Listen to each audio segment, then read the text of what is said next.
Hello everyone, welcome to ISPCS Decoded, जहां सिर्फ syllabus ही नहीं करंट अफेयर्स भी डिकोड होते हैं। As we all know that exams are around the corner, इसलिए आपके UPPCS और BPSC एग्जाम के लिए सबसे important political national current affairs लेकर आए हैं। आई दृष्टि ईयरली से बिल्कुल एग्जाम फोकस्ड और पॉइंट टू पॉइंट। ये है ISPCS Decoded चैनल। पहला है Tripura declared fully literate state. Tripura ने एक हिस्टोरिक काम कर दिया है, इंडिया का तीसरा फुल्ली लिटरेट स्टेट बन गया है। मिजोरम और गोवा के बाद अब त्रिपुरा भी इस एलीट लिस्ट में शामिल हो गया है। 23 जून 2025 को त्रिपुरा को officially fully literate state declare किया गया under a national mission called Ullas Nav Shiksha साक्षरता कार्यक्रम। अब फुल्ली लिटरेट का मतलब क्या होता है?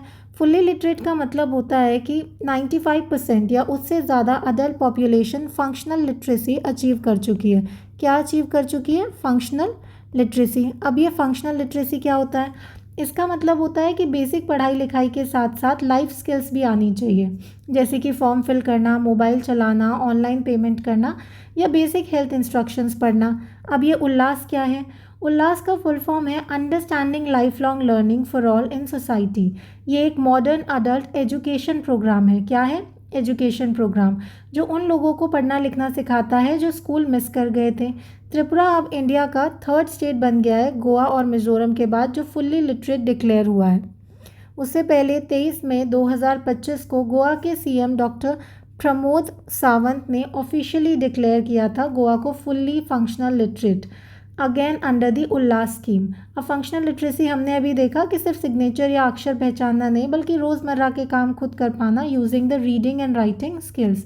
अब ये सब इंडिया के एक बड़े विजन का पार्ट है, 2030 तक सबको literate banana as per the national education policy 2020। अब ये नेशनल एजुकेशन पॉलिसी क्या है? इसके दो मेजर लिटरेसी टारगेट्स हैं। पहला है बच्चों के लिए और दूसरा है अडल्ट्स के लिए। पहला बच्चों के लिए और दूसरा अडल्ट्स के लिए। अब बच्चों के लिए क्या है? बच्चों के लिए फाउंडेशनल लिटरेसी और न्यूमरेसी ग्रेड 3 तक, और अडल्ट्स के लिए डिजिटल कम्युनिटी बेस्ड एजुकेशन, जिससे सबको लाइफ स्किल मिल सके। अब सेंसस 2011 के हिसाब से गोवा की लिटरेसी रेट था 88.7%, जिसमें मेल का है 92.81% एंड फीमेल का है 84.66%। त्रिपुरा भी पीछे नहीं था, 87.22% लिटरेसी रेट था 2011 में, और इसी के बेस को यूज़ करके त्रिपुरा ने अब भी 95% का टारगेट अचीव कर लिया है। गोवा बना दूसरा स्टेट कंट्री का जिसे nationally prescribe 95% functional benchmark literacy मिला है। ये उल्लास के रूल के हिसाब से मिनिमम रिक्वायरमेंट है for fully literate state status. लेकिन सबसे पहला स्टेट कौन था? सबसे पहला था मिजोरम। 20 मई 2025 को चीफ मिनिस्टर लालडू होमा ने ऑफिशियली अनाउंस किया था मिजोरम हैज़ बिकम इंडिया का पहला फुल्ली लिटरेट स्टेट। मिजोरम को 1987 में, यानी कि 20 फरवरी 1987 में फुल स्टेट का स्टेटस मिला था, और उसका एरिया था 21,081 किलोमीटर पर square. As per 2011 census, Mizoram का लिटरेसी रेट था 91.33%, इंडिया में थर्ड हाईएस्ट। तो ग्राउंड वर्क ऑलरेडी स्ट्रॉन्ग था। अब यहाँ पर एक और इंटरेस्टिंग फैक्ट दिया हुआ है, जो है कि मिजोरम से भी पहले एक जगह फुल्ली लिटरेट बन चुकी थी। क्या? लद्दाख। 24 जून 2024 को लद्दाख बना इंडिया का पहला एडमिनिस्ट्रेटिव यूनिट जो फुल्ली लिटरेट डिक्लेयर हुआ। अब ये एडमिनिस्ट्रेटिव यूनिट क्या होता है? इसका मतलब होता है स्टेट नहीं, लेकिन यूनियन टेरिटरी, डिस्ट्रिक्ट या रीजन, जिसे अलग से एडमिनिस्टर करा जा सके। अब हम बात करते हैं एग्ज़ाम पॉइंट ऑफ व्यू से क्या इंपॉर्टेंट है इस टॉपिक में। इसमें कुछ पॉसिबल प्रीलिम्स के क्वेश्चंस बन सकते हैं, जैसे कि इंडिया का पहला फुल्ली लिटरेट स्टेट अंडर उल्लास कौन सा है? मिजोरम। त्रिपुरा को किस स्कीम के अंडर फुल्ली लिटरेट डिक्लेयर किया गया? उल्लास। पहला UT लद्दाख। फंक्शनल लिटरेसी का बेंचमार्क 95%। और इंडिया के लिटरेसी टारगेट 2030 तक किस पॉलिसी के अंडर आता है? National education policy 2020। अब नेक्स्ट आता है हमारा 50 ईयर्स ऑफ एमरजेंसी। 25 जून 2025 को भारत ने एमरजेंसी के 50 साल कंप्लीट होने पर उसकी एनिवर्सरी ऑब्जर्व की। ये एमरजेंसी 21 महीने तक चली थी, 1975 से 1977 तक।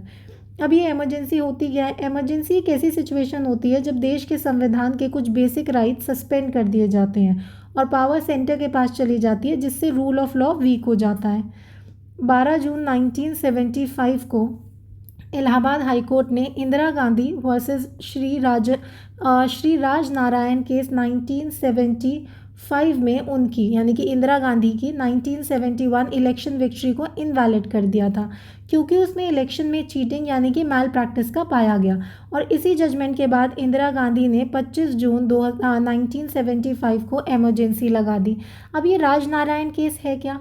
राजनारायण ने इंदिरा गांधी पर इलेक्शन में मिसयूज ऑफ गवर्नमेंट मशीनरी का आरोप लगाया था और कोर्ट ने उन्हें गिल्टी माना था।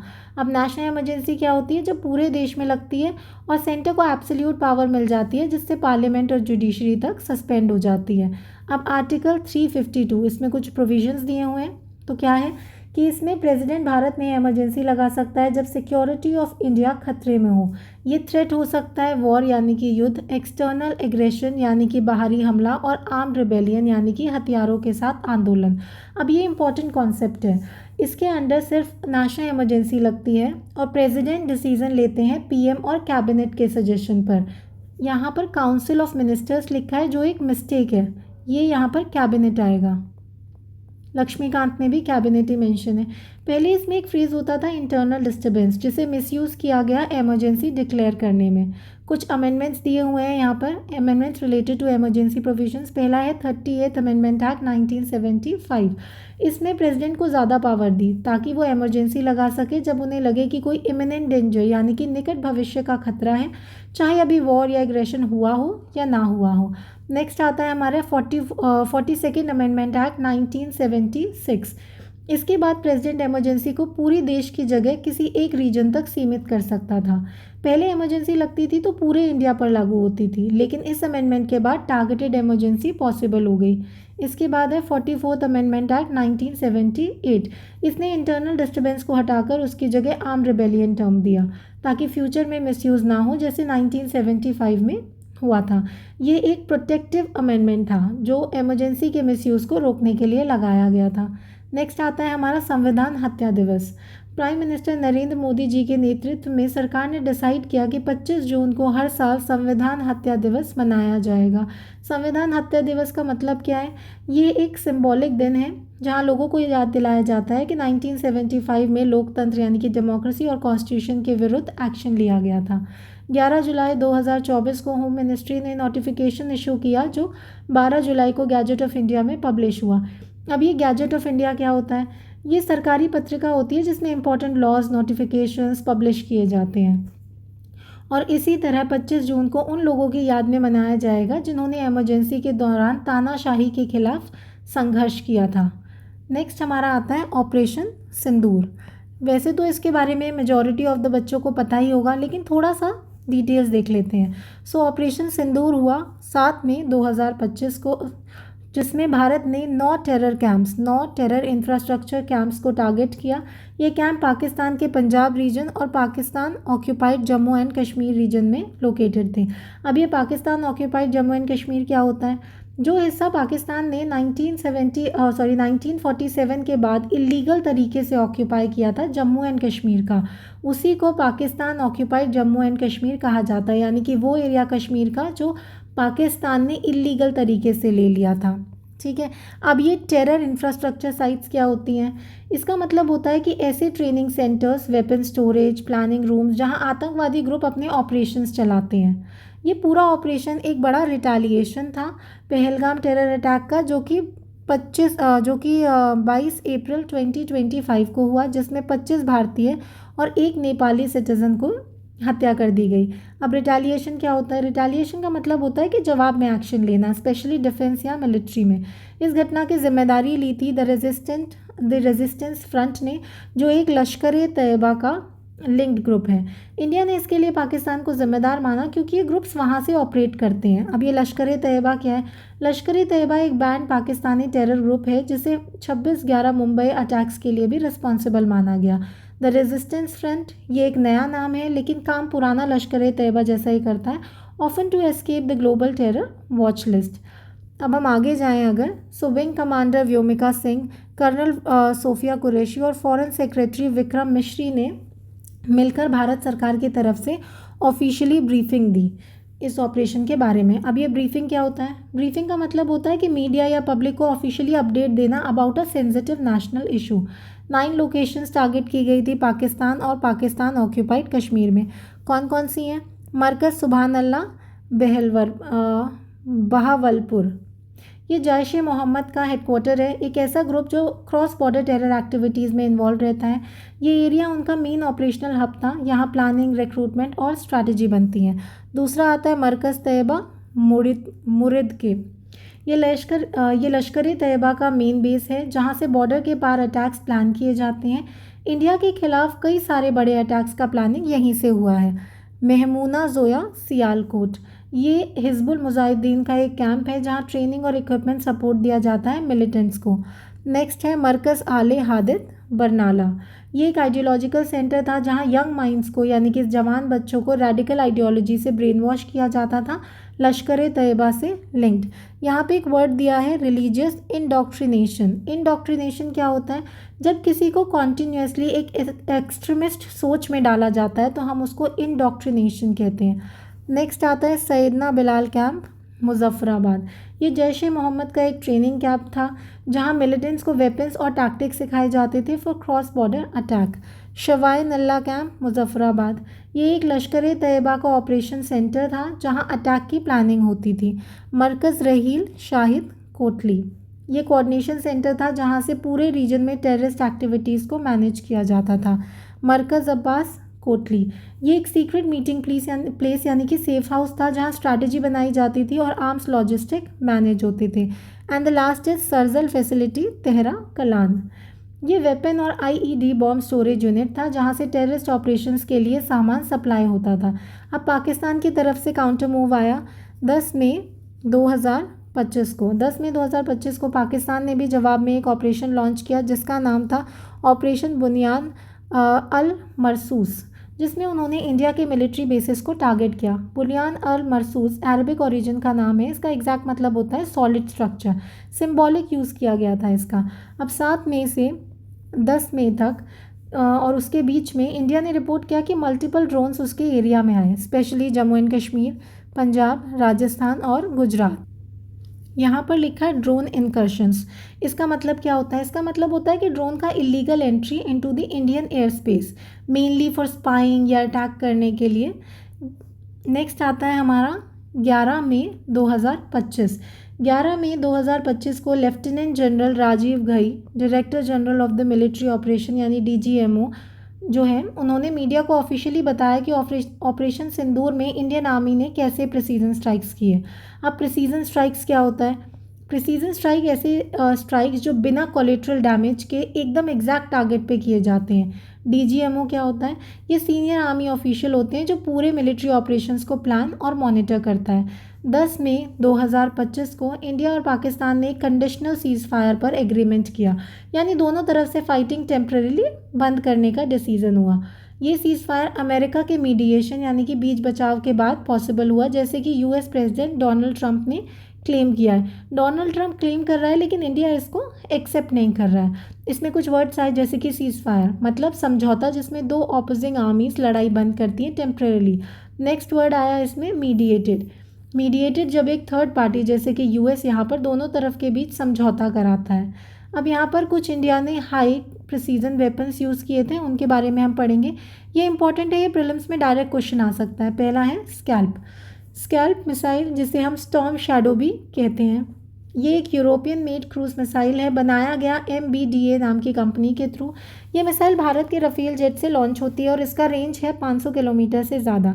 अगर हम इसके यूज़ की बात करें तो ये मिसाइल स्पेशली बनाई गई है डीप स्ट्राइक के लिए, यानी एनिमी के टेरिटरी के अंदर घुसकर बंकर्स, कमांड सेंटर्स जैसे हाई वैल्यू टारगेट्स को डिस्ट्रॉय करने के लिए। क्रूज मिसाइल है ये, जैसा कि हमने देखा। तो वो क्या होता है? लॉन्ग रेंज लो फ्लाइंग मिसाइल जो कि GPS गाइडेड होती हैं। नेक्स्ट है हमारा हैमर। अगर हम हैमर की बात करें यानी कि AASM, एक फ्रेंच टेक्नोलॉजी है जो रफील जेट से लॉन्च होती है। इसका रेंज होता है 15 से 70 किलोमीटर के बीच और ये टारगेट करती है मूविंग या डायनेमिक टारगेट्स एकदम प्रिसाइज तरीके से। प्रिसीजन गाइडेड बॉम्ब है, मतलब बॉम्ब जिसे GPS या लेज़र के थ्रू गाइड किया जाता है ताकि टारगेट चूके नहीं। ये मॉड्यूलर डिज़ाइन यूज़ करता है, यहाँ पर लिखा है मॉड्यूलर डिज़ाइन, मतलब इस बॉम्ब का साइज़ कस्टमाइज़ किया जा सकता है 125 से लेके 1000 किलो तक। तीसरा वेपन आता है हमारा लॉइटरिंग म्यूनिशंस, जिसे हम कामिकाजे ड्रोन्स भी बुलाते हैं। वो ड्रोन्स होते हैं, कामिकाजे ड्रोन्स वो ड्रोन्स होते हैं जो पहले सर्वेलेंस यानी कि निगरानी करते हैं, फिर खुद को ब्लास्ट करके टारगेट डिस्ट्रॉय कर देते हैं। इंडिया के एग्जाम्पल्स हैं इसमें नागास्त्र और वर्मीट सिस्टम। कामिकाजे ड्रोन एक सेल्फ डिस्ट्रक्ट ड्रोन होता है जो टारगेट पे जाके ब्लास्ट होता है। नाम आया जापानीज कामिकाजे पायलट से। नेक्स्ट हमारा आता है BrahMos supersonic cruise missile. BrahMos missile एक जॉइंट प्रोजेक्ट है इंडिया के DRDO और रशिया के NPO के बीच। इस मिसाइल का बिगेस्ट स्ट्रेंथ है सुपरसोनिक स्पीड, मतलब 3 गुना स्पीड ऑफ साउंड। ये लॉन्च हो सकती है लैंड, सी, एयर या सबमरीन से। अगर हम इसके यूज़ की यानी कि पर्पज़ की बात करें तो strategic military assets with high precision strikes, मतलब स्ट्रैटेजिक एसेट्स को देखती है, जैसे कि रडार, शिप्स, एयरबेसिस को डिस्ट्रॉय करने के लिए। सुपरसोनिक मतलब स्पीड जो साउंड से ज़्यादा होती है, और क्रूज मिसाइल मतलब long range precision weapon with the low detectability. Next यानी कि फिफ्थ आता है हमारा S-400 ट्रियम्फ, जिसे हम सुदर्शन चक्र भी बुलाते हैं। ये एक एडवांस एयर डिफेंस सिस्टम है जो इंडिया ने रशिया से ख़रीदा है। ये मिसाइल सिस्टम एनिमी के एयरक्राफ्ट, ड्रोन, क्रूज मिसाइल को हवा में ही मार गिराता है। इंडिया ने इसे अपने कल्चर से जोड़ते हुए नाम दिया सुदर्शन चक्र, एक पावरफुल रक्षा का प्रतीक। Air defence shield missile system जो कंट्री को एनिमी एयर अटैक से बचाता है। अगर हम इसमें एग्ज़ाम के बारे में पूछें तो ये वेपन से रिलेटेड MCQ एग्ज़ाम में डायरेक्टली आ सकते हैं, जैसे कि स्कैल्प किस एयरक्राफ्ट से लॉन्च होती है, रफेल। ब्रह्मोस की क्या रेंज है, S-400 इंडिया में क्या नाम से जाना जाता है, मतलब सुदर्शन। नागास्त्र क्या है, लॉइटरिंग म्यूनिशंस। ये सब क्वेश्चंस आ सकते हैं। नेक्स्ट आता है हमारा डिप्लॉयमेंट। इंडिया में 2018 में लगभग 35,000 करोड़ यानी कि अप्रॉक्सीमेटली $5.4 बिलियन का डिफेंस डील साइन किया था, जिसमें रशिया से S-400 air defence missile system के 5 स्क्वाड्रन खरीदे गए। S-400 एक एडवांस मिसाइल सिस्टम है जो एनिमी मिसाइल्स और एयरक्राफ्ट को दूर से डिटेक्ट और डिस्ट्रॉय कर देता है। ये सिस्टम एडवांस रडार से लेस है जो 600 किलोमीटर तक टारगेट्स डिटेक्ट ट्रैक कर सकते हैं। नेक्स्ट आता है हमारा civil defence preparedness mock drill 2025। 7 मई 2025 को मिनिस्ट्री ऑफ होम अफेयर्स ने एक सिविल डिफेंस ड्रिल कंडक्ट किया था 244 डिस्ट्रिक्ट्स में इंडिया की। तो ये सिविल डिफेंस ड्रिल का मतलब क्या होता है? इसका मतलब है कि इमरजेंसी प्रिपेयर्डनेस का रिहर्सल, हम रिहर्सल कर रहे हैं जैसे कि हम अर्थक्वेक या वॉर टाइम रेडीनेस में करते हैं। अब नेक्स्ट है past military operations by India against Pakistan. Pakistan के साथ हमारे पहले भी कुछ मिलिट्री ऑपरेशंस हुए हैं। सबसे पहला है operation cactus lily 1971। Bangladesh liberation war के दौरान इंडियन आर्मी और एयरफोर्स ने एक बड़ा एयर असॉल्ट किया था। नेक्स्ट है ट्राइडेंट 1971। पाकिस्तान के कराची पोर्ट पर इंडियन नेवी ने नेवल ऑफेंसिव किया था। यह ऑपरेशन 1971 वॉर का मेजर पार्ट था। नेक्स्ट आता है हमारा ऑपरेशन पाइथन 1971। ये एक फॉलोअप नेवल अटैक था कराची पोर्ट पर ताकि पाकिस्तान की नेवी को और ज़्यादा डैमेज किया जा सके। नेक्स्ट है हमारा ऑपरेशन मेघदूत 1984। अप्रैल 13, 1984 को लॉन्च किया गया था प्राइम मिनिस्टर इंदिरा गांधी के लीडरशिप में, और ये सियाचिन ग्लेशियर पर कंट्रोल के लिए था। नेक्स्ट आता है हमारा ऑपरेशन विजय 1999। कारगिल वॉर के दौरान इंडियन मिलिट्री ने पाकिस्तान के कब्जे वाले टेरिटरी को वापस लेने के लिए ये ऑपरेशन किया था। ऑपरेशन सफ़ेद सागर। इंडियन एयरफोर्स ने कारगिल वॉर में पाकिस्तान के फोर्सेस पर एयर स्ट्राइक्स की थी, स्पेशली लाइन ऑफ कंट्रोल के आसपास। नेक्स्ट आता है हमारा उरी सर्जिकल स्ट्राइक 2016। ये स्ट्राइक इंडियन स्पेशल फोर्सेस ने की थी उरी अटैक के जवाब में पाकिस्तान ऑक्यूपाइड कश्मीर में टेररिस्ट लॉन्च पैड्स पर। नेक्स्ट इज ऑपरेशन बंदर। पुलवामा अटैक के रिस्पांस में इंडियन एयरफोर्स ने बालाकोट पाकिस्तान में एयर स्ट्राइक्स की थी CRPF कॉन्वॉय पर अटैक के बाद। यहाँ पर 2016 से लेकर 2023 तक के मिलिट्री ऑपरेशंस लिस्ट किए गए हैं, जिसमें हर साल अलग अलग फोर्सेस जैसे कि एयरफोर्स, नेवी, आर्मी ने पाकिस्तान के अगेंस्ट ऑपरेशन किया। ये सारे ह्यूमैनिटेरियन मिशंस इंडिया ने डिफरेंट क्राइसिस टाइम्स में सक्सेसफुली एग्जीक्यूट किए थे। अब यहाँ पर कुछ अलग ऑपरेशंस भी दिए हैं जो अलग अलग कंट्रीज़ के साथ हुए हैं। पहला है संकट मोचन, S फॉर संकट मोचन, S फॉर साउथ सुडान, ऐसे याद रखना है। इंसानियत किससे करेंगे? नेबर से, यानी कि बांग्लादेश से रोहिंग्या रेफ्यूजीज़ के टाइम पे। मदद तो सबसे पहले आप अपनी कंट्री की करोगे तो आप केरला की करोगे ड्यूरिंग फ्लड्स।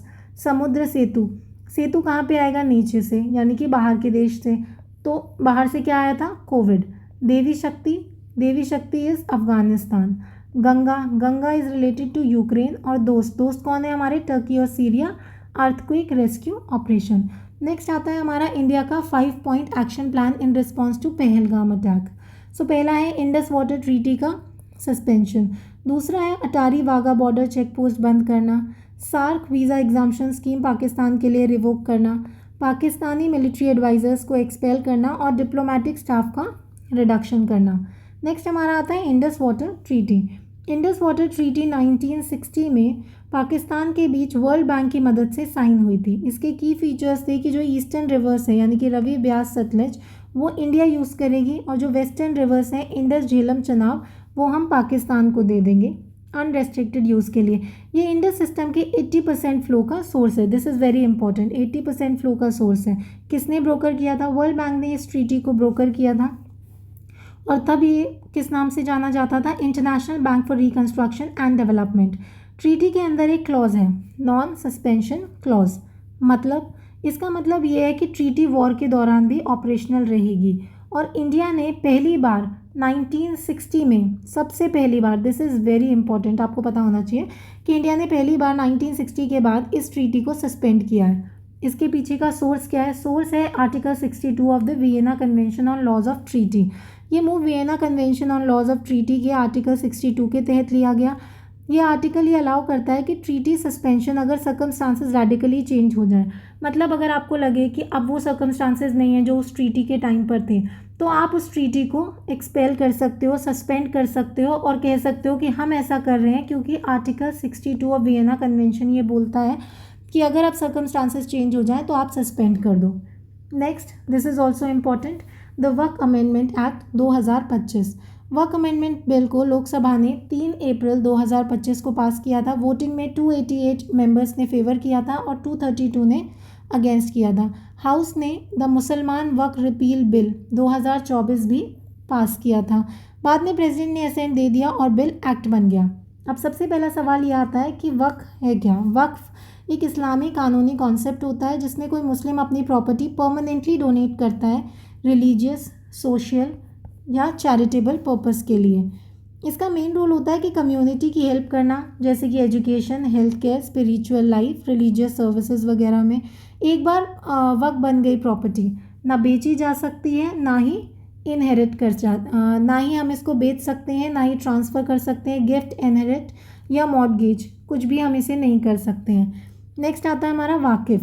जिस पर्सन ने प्रॉपर्टी डोनेट की उसको वाकिफ़ कहते हैं। इंडिया में वक्फ प्रॉपर्टीज़ के लिए वक्फ बोर्ड और रेगुलेशंस हैं। वक्फ बोर्ड सेंटर और स्टेट रेगुलेट करते हैं अंडर द वक्फ एक्ट 1995।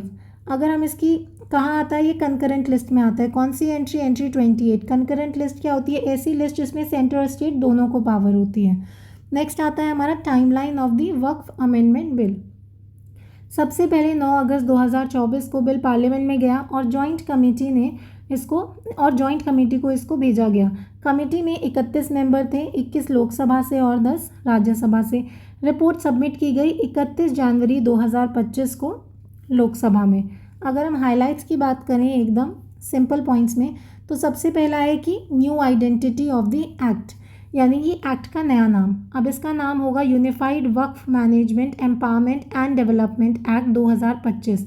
पहले ये वक्फ अमेंडमेंट बिल था, नॉर्मल सा। सेकंड पॉइंट है हमारा इंक्लूसिविटी इन बोर्ड्स, यानी कि नॉन मुस्लिम रिप्रेजेंटेटिव्स को भी वक्फ बोर्ड में इंक्लूड किया जा सकता है, सेंटर और स्टेट बोर्ड दोनों में, for diversity and fairness. Next आता है हमारा वक्फ बाय यूज़र प्रोविज़न को हटाया गया। पहले अगर किसी जगह पर लोग रिलीजियस एक्टिविटी कर रहे थे तो उसे वक्फ डिक्लेयर किया जा सकता था। अब ये प्रोविज़न हटा दिया गया है, बिना क्लियर ओनरशिप वक्फ डिक्लेयर नहीं किया जा सकता। सेक्शन 40 रिमूव कर दिया है, यानी कि अबॉलिश कर लिया है। पहले वक्फ बोर्ड किसी भी प्रॉपर्टी को बिना मालिक की परमिशन के वक्फ डिक्लेयर कर सकते थे, अब ये पावर हट गई है। नेक्स्ट आता है ट्रस्ट और वक्फ के बीच में क्लैरिटी। अगर कोई ट्रस्ट बना हो मुस्लिम के द्वारा ही, यानी कि किसी मुस्लिम ने ही कोई ट्रस्ट बनाया है और वो पब्लिक चैरिटेबल एक्ट के अंडर रजिस्टर्ड हो, तो वक्फ लॉ उस पर अप्लाई नहीं होगा। नेक्स्ट है हमारी eligibility for the property distribution. सिर्फ वो लोग जो कम से कम 5 साल से मुस्लिम प्रैक्टिस कर रहे हैं, यानी कि 5 साल एटलीस्ट उन्हें हो गए हैं मुस्लिम बने हुए, वही अपनी प्रॉपर्टी वक्फ के रूप में दे सकते हैं, जैसे 2013 से पहले होता था। नेक्स्ट है सेफ गार्डिंग इनहेरिटेंस राइट, यानी कि विमेन इनहेरिटेंस राइट। इस एक्ट के हिसाब से कोई प्रॉपर्टी वक्फ बनने से पहले महिलाओं और बच्चों के विरासत यानी कि इनहेरिटेंस के हक की सुरक्षा की जाएगी। Special safeguard window, divorced women और ऑर्फन्स को दिया जाएगा। नेक्स्ट है लीगल क्लैरिटी ऑन डिस्प्यूट्स। अब ये भी, और अब जब से ये अमेंडमेंट शुरू होगा, लिमिटेशन एक्ट 1963 वक्फ प्रॉपर्टी पर भी लागू होगा। इससे पुराने और लंबे टाइम से चल रहे कोर्ट केसेस कम होंगे। ये एक्ट क्लियरली कह रहा है, next protection of the tribal and schedule areas. यह एक्ट क्लियरली कह रहा है कि शेड्यूल 5 और शेड्यूल 6 के अंडर प्रोटेक्टेड लैंड्स पर कोई भी वक्फ नहीं बनाया जा सकता। इसका मकसद है कि ट्राइबल्स की लैंड राइट्स को मिसयूज से बचाया जा सके और उनकी ओनरशिप सिक्योर रहे। कोई भी रिलीजियस ट्रस्ट या वक्फ बोर्ड उन लैंड्स को क्लेम नहीं कर सकता। पहले जो ड्राफ्ट था, अगर हम ट्रिब्यूनल की बात करें तो पहले जो ड्राफ्ट था उसमें यह सजेशन दिया गया था कि वक्फ ट्रिब्यूनल का साइज़ छोटा कर दिया जाए, यानी मेंबर्स कम किए जाएं। इसका मतलब यह है कि गवर्नमेंट ने डिसाइड किया है कि ट्रिब्यूनल में एडिक्वेट मेंबर्स होने चाहिए ताकि न्यूट्रल और बैलेंस डिसीजंस लिया जा सके और ट्रिब्यूनल की एफिशिएंसी और ट्रांसपेरेंसी बनी रहे। नेक्स्ट आता है हमारा स्क्रूटनी ऑफ लैंड क्लेम्स। जब वक्फ और सरकारी ज़मीन के बीच विवाद होता है तब अब फैसला एक सीनियर ऑफिशियल लेगा। पहला ये काम वक्फ ट्रिब्यूनल करता था। इस एक्ट में एक नया प्रावधान भी लाया गया है। ट्रिब्यूनल के फैसले के खिलाफ अब हाई कोर्ट में अपील की जा सकती है, जिससे जुडिशियल पावर का स्कोप अब बढ़ जाएगा। यानी कि आप कहाँ जा सकते हो, आप हाई कोर्ट के पास जा सकते हो अगर आपको उसकी इन्वेस्टिगेशन ठीक नहीं लग रही है। यानी कि पहले सिर्फ ट्रिब्यूनल का ही फाइनल डिसीजन होता था, लेकिन अब हाई कोर्ट तक भी मैटर ले जा सकते हो। जस्टिस मिलने के चांसेस अब बेटर हैं। अरे ये पॉइंट छूट गया, न्यू डिस्प्यूट रेजोल्यूशन मैकेनिज्म। अगर कोई क्लेम करता है कि सरकारी ज़मीन या प्रॉपर्टी वक्फ है तो अब उस क्लेम की प्रॉपर इन्वेस्टिगेशन होगी, और वो भी एक कलेक्टर से सीनियर ऑफिसर के द्वारा। इससे इंश्योर होगा कि हर वक्त क्लेम को सीरियसली और थरोली चेक किया जाए ताकि गलत या झूठे दावे ना हो सकें। एकदम रिग्रेस रिव्यू किया जाएगा। नेक्स्ट आता है हमारा financial contributions and flexibility. Waqf institutions को अब 7% के बजाय 5% पैसा वक्फ बोर्ड को देना होगा। इससे ज़्यादा पैसा चैरिटी या पब्लिक वेलफेयर में यूज़ किया जा सकेगा। नेक्स्ट है ऑडिट फॉर इनकम ओवरसाइट। जो वक्फ इंस्टीट्यूशंस हर साल 1 लाख से ज़्यादा कमाते हैं उनको अब गवर्नमेंट ऑडिट करवाना ज़रूरी होगा ताकि उनका पैसा ट्रांसपेरेंटली और सही तरीके से यूज़ हो। नेक्स्ट है हमारा digital access as a fundamental right. बच्चों 30 अप्रैल 2025 को सुप्रीम कोर्ट ने एक हिस्टोरिक यानी कि लैंडमार्क जजमेंट दिया, जिसमें आर्टिकल 21 का मतलब और भी गहरा बनाया गया। अब आर्टिकल 21 एक्चुअली में है क्या, पहले ये पता होना चाहिए। तो ये कहता है कि हर किसी को राइट टू लाइफ मतलब जीने का, और पर्सनल लिबर्टी यानी कि अपनी ज़िंदगी अपनी मर्ज़ी से जीने का हक मिलेगा। अब कोर्ट ने बोला है कि आज के डिजिटल ज़माने में डिजिटल एक्सेस मतलब इंटरनेट और ऑनलाइन सर्विसेज तक पहुंच भी जीने का एक ज़रूरी हिस्सा है। इंट्रिंसिक कंपोनेंट का मतलब होता है यानी बिना इसके जीवन का अधिकार अधूरा है। Digital access is equals to right to life का पार्ट है। इस जजमेंट को लिखा है जस्टिस आर महादेवन ने, और साथ में बेंच पर थे जस्टिस JB पर्दीवाला। बेंच का मतलब क्या होता है, वो जजेस जो इस केस की सुनवाई कर रहे हैं उन्हें हम बेंच बोलते हैं। ये जजमेंट आई 2 इम्पॉर्टेंट PIL यानी कि पब्लिक इंटरेस्ट लिटिगेशंस के बेसिस पर। पहला था Pragya Prasun versus union of India 2024 और दूसरा था Amar Jain versus union of India 2025। अब ये PIL होता क्या है? PIL जब कोई सिटीज़न पब्लिक के हित में कोर्ट जाता है, चाहे उसे पर्सनल फ़ायदा हो या ना हो, उसे हम PIL कहते हैं। सुप्रीम कोर्ट ने बोला कि आज के मॉडर्न एरा में अगर आपको गवर्नेंस चाहिए यानी कि सरकारी सर्विसेज चाहिए, एजुकेशन, हेल्थ केयर और इकोनॉमिक अपॉर्चुनिटीज़ यानी कि बिजनेस या जॉब अपॉर्चुनिटीज़ चाहिए, तो आपको डिजिटल दुनिया का एक्सेस होना ही चाहिए, मीडिएटेड थ्रू डिजिटल प्लेटफॉर्म्स यहाँ पर लिखा है। अब इसका मतलब क्या है, यानी ये सब कुछ आजकल मोस्टली ऑनलाइन होता है, मोबाइल ऐप्स, वेबसाइट्स, पोर्टल्स के थ्रू। तो बच्चों अब सुप्रीम कोर्ट ने ऑफिशियली मान लिया है कि डिजिटल एक्सेस भी फंडामेंटल राइट है, क्योंकि बिना इंटरनेट के आज की दुनिया में जीना मुश्किल ही नहीं, लगभग नामुमकिन है। देयरफॉर इसलिए आर्टिकल 21 के अंडर राइट टू लाइफ का मतलब सिर्फ फिजिकल जिंदा रहना नहीं है, बल्कि डिग्निटी से जीना भी है। इसलिए आज के डिजिटल युग में इस राइट को डिजिटल एक्सेस जैसे इंटरनेट और ऑनलाइन सर्विसेज तक पहुंच भी इंक्लूड करना चाहिए। यहाँ पर कुछ राइट्स दिए हुए हैं और उनके लैंडमार्क केसेस दिए हैं। Right to livelihood Olga Tellis, clean environment Subhash Kumar versus state of Bihar, right to education 21 Mohini Jain, right to privacy KS Puttaswamy and right to die with dignity common cause versus union of India. Next आता है हमारा caste enumeration in upcoming census. 30 अप्रैल 2025 को cabinet committee on political affairs जो prime minister के under आती है ने डिसाइड किया कि अपकमिंग सेंसस में कास्ट डेटा भी इंक्लूड किया जाएगा।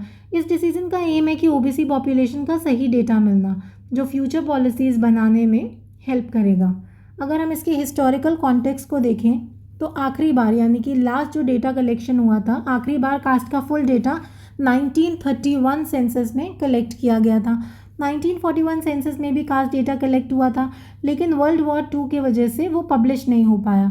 1951 से लेकर अब तक सेंसस में सिर्फ शेड्यूल कास्ट और शेड्यूल ट्राइब्स का डेटा इंक्लूड होता है। ओबीसी यानी कि अदर बैकवर्ड कास्ट का डेटा मोस्टली एब्सेंट रहता है। ओबीसी डेटा का ना होने का कारण उसकी पॉपुलेशन का एस्टीमेट एग्जैक्ट नहीं मिल पाता और इससे सही तरीके से वेलफेयर पॉलिसीज़ बनाना काफ़ी मुश्किल हो जाता है। मंडल कमीशन 1979 ने एस्टीमेट दिया था कि ओबीसीज़ की पॉपुलेशन 52% है। 2011 में सोशो इकोनॉमिक कास्ट सेंसस हुआ था। इसका एम था वेलफेयर स्कीम्स के लिए डिटेल कास्ट डेटा कलेक्ट करना, लेकिन इसमें जो कास्ट रिलेटेड डेटा कलेक्ट हुआ वो पब्लिश ही नहीं हुआ और इस वजह से उसका इम्पैक्ट पॉलिसी मेकिंग में लिमिटेड रहा। अगर हम इसके अनाउंसमेंट की बात करें, सेंसस अनाउंसमेंट की, तो मिनिस्ट्री ऑफ होम अफेयर्स ने बताया कि इंडिया का नेक्स्ट सेंसस 2 फेजेज़ में होगा। कितने फेजेज़ में? 2 फेजेज़ में। पहला फेज़ होगा मार्च 1 2027 तक कंप्लीट होगा। ये पहली बार होगा जब 2021 के बाद सेंसस हो रहा है। 2021 में सेंसस होना था, लेकिन कोविड पेंडेमिक की वजह से ये काफ़ी डिले हो गया था। किस वजह से? कोविड की वजह से। नेक्स्ट है हमारा नोटिफिकेशन। इसकी नोटिफिकेशन में क्या दिया है? पॉपुलेशन सेंसस 2027 का ऑफिशियल अनाउंसमेंट सेंसस एक्ट 1948 के सेक्शन 3 के अंडर गैजेट में पब्लिश हुआ था। सेंसस एक्ट 1948 में सेंसस हमारा 2 फेजेज़ में होगा। जो पहला फेज़ है उसमें सभी बिल्डिंग्स यानी कि घर, दुकान एक्सेट्रा का डिटेल कलेक्ट होगा। परमानेंट है, टेम्प्रेरी है, उनका टाइप क्या है, अमेनिटीज़ क्या है, एसेट्स नोट किए जाएंगे वगैरह वगैरह। दूसरे फेज़ में हम पॉपुलेशन एन्यूमरेशन करेंगे यानी कि हर व्यक्ति के बारे में डिटेल ली जाएंगी, उनका नाम, नेशनैलिटी और कास्ट का रिकॉर्ड भी नोट किया जाएगा। अगर हम रेफरेंस डेट्स की बात करें तो ये डेट बताती हैं कि डेटा कलेक्शन किस स्पेसिफिक डेट के बेसिस पर होगा। लद्दाख, जम्मू एंड कश्मीर, हिमाचल प्रदेश और उत्तराखंड की रेफरेंस डेट दी गई है 1 अक्टूबर। बाकी इंडिया के लिए रेफरेंस डेट है 1 मार्च 2027। फील्ड सेंसस 2026-27 में कंडक्ट होगा और उनके रिजल्ट बाद में रिलीज़ किए जाएंगे। नेक्स्ट टॉपिक है UNESCO's memory of world register.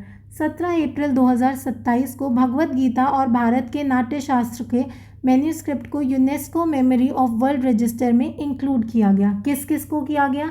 Bhagavad Gita को और भारत के भरत नाट्यशास्त्र को। ये रिकग्निशन इंडिया के कल्चरल हेरिटेज के लिए बहुत इंपॉर्टेंट है। तो टोटल कितनी एंट्रीज हैं रजिस्टर में? इन न्यू एडिशंस के बाद टोटल 570 एंट्रीज़ हो गई हैं। कितनी हो गई हैं? 570 एंट्रीज़ ग्लोबल हेरिटेज रजिस्टर में। सबसे पहले हम बात करते हैं भगवद गीता की। भगवद गीता क्या है? ये एक सेक्रेड फिलोसफिकल डायलॉग है जो महाभारत के भीष्म पर्व चैप्टर 23 से 24 में आता है। इसके अंदर 700 श्लोक आते हैं। 18 चैप्टर में ये डिवाइडेड है और ये कॉन्वर्सेशन लॉर्ड कृष्णा और अर्जुन के बीच कुरुक्षेत्र के बैटलफील्ड पर हुआ था। नेक्स्ट आता है हमारा नाट्यशास्त्र। भारत मुनि द्वारा लिखा गया ये एक एंशिएंट टेक्स्ट है on the performing arts. Performing arts का मतलब होता है नाटक, नृत्य या संगीत। किसने लिखा था? भारत मुनि ने। ये 2nd सेंचुरी BC के अराउंड लिखा गया था। इसका manuscript Bhandarkar oriental research institute India में प्रिजर्व किया गया है। अब ये मेमोरी ऑफ वर्ल्ड रजिस्टर क्या है? ये रजिस्टर 1992 में लॉन्च हुआ था और तब से ये बाइनियली यानी कि हर 2 साल बाद अपडेट किया जाता है एक्सेप्ट 2017 और 23। इसका एम है कि इंपॉर्टेंट हिस्टोरिकल डॉक्यूमेंट्स और मैन्यूस्क्रिप्ट्स को प्रोटेक्ट और प्रमोट किया जाए। Preserve and protect. अब अगर हम इंडिया के कॉन्ट्रीब्यूशंस की इसमें बात करें तो इंडिया ने 14 बार एंट्रीज भेजी हैं memory of the world register में भगवत गीता और नाट्यशास्त्र के इंक्लूजन के बाद। इनमें से कुछ एंट्रीज दूसरे कंट्रीज़ के साथ मिलकर जॉइंट भी हो गई हैं।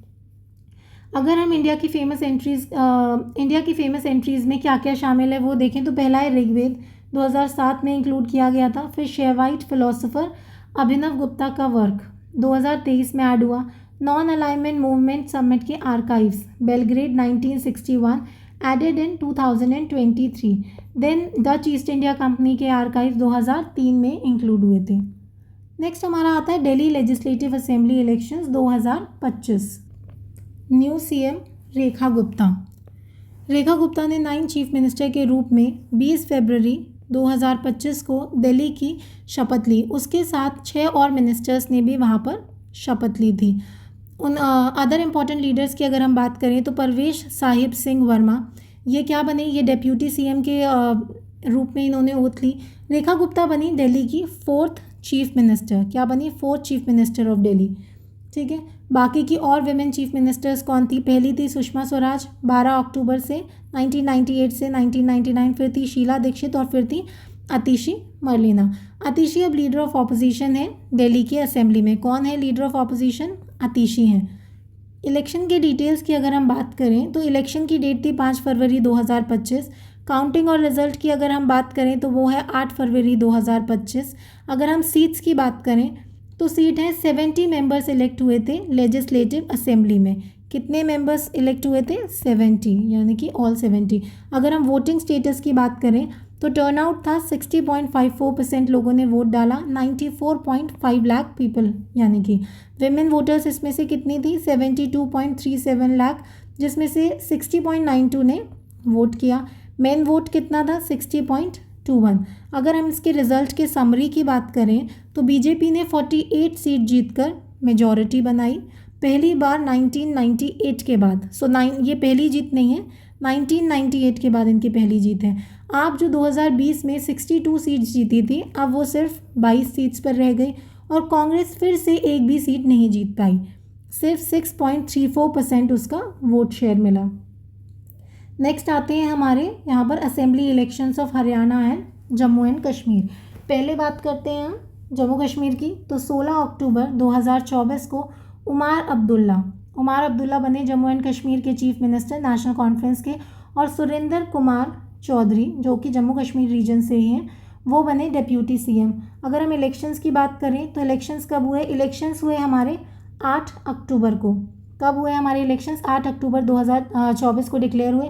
कौन सी पार्टी या अलायंस जीता? इंडिया अलायंस यहाँ पर जीत गया था। ठीक है।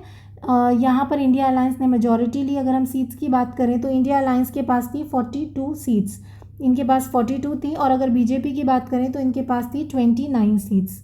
नेक्स्ट इज़ हरियाणा में कौन जीता? हरियाणा के सीएम नायाब सिंह सैनी ने फिर से 17 अक्टूबर 2024 को पंचकुला में सीएम के रूप में शपथ ली। इलेक्शन वोटिंग डेट 5 अक्टूबर 2024। वोटर टर्नआउट कितना था? 67.9%। सबसे ज़्यादा वोटिंग किस डिस्ट्रिक्ट में हुआ? सबसे ज़्यादा वोटिंग हुई हमारी सिरसा में 75.36%। रिजल्ट्स में बीजेपी को 48 सीट मिली और वो जीत गई 3rd स्टेट टर्म। और आईएनसी यानी कि इंडियन नेशनल कांग्रेस को 37 सीट्स मिली और ये हमारी ऑपोजिशन में आ गई। नेक्स्ट है हमारा supreme court verdict on governor versus state of Tamil Nadu. ये काफ़ी इंपॉर्टेंट करंट अफेयर्स है, काफ़ी इंपॉर्टेंट न्यूज़ है, कॉन्सेप्ट है इसमें, तो इसे ध्यान से सुनना। सुप्रीम कोर्ट ने state of Tamil Nadu versus governor of Tamil Nadu case में ये क्लियर किया कि गवर्नर को स्टेट के बिल्स पर टाइमली डिसीजन लेना होगा और वो भी काउंसिल ऑफ मिनिस्टर्स की सलाह यानी एड ऑफ एडवाइस के अकॉर्डिंग। कौन से आर्टिकल के हिसाब से? As per article 200। अपनी इंडिपेंडेंट मर्जी से डिसीजन वो नहीं ले सकता। प्रेसिडेंट द्रौपदी मुर्मू ने आर्टिकल 143 क्लॉज 1 के अंडर सुप्रीम कोर्ट से सवाल पूछा कि क्या सुप्रीम कोर्ट फिक्स टाइम दे सकता है गवर्नर के लिए। और सुप्रीम कोर्ट के जस्टिस JB पर्दीवाला और R महादेवन ने अपनी रूलिंग में गवर्नर के रोल की बाउंड्रीज क्लियर की और बताया कि फेडरल डेमोक्रेसी में इलेक्टेड स्टेट गवर्नमेंट की अथॉरिटीज़ ज़्यादा इंपॉर्टेंट होती है। ये जजमेंट काफ़ी इंपॉर्टेंट था 3 तरीक़ों से।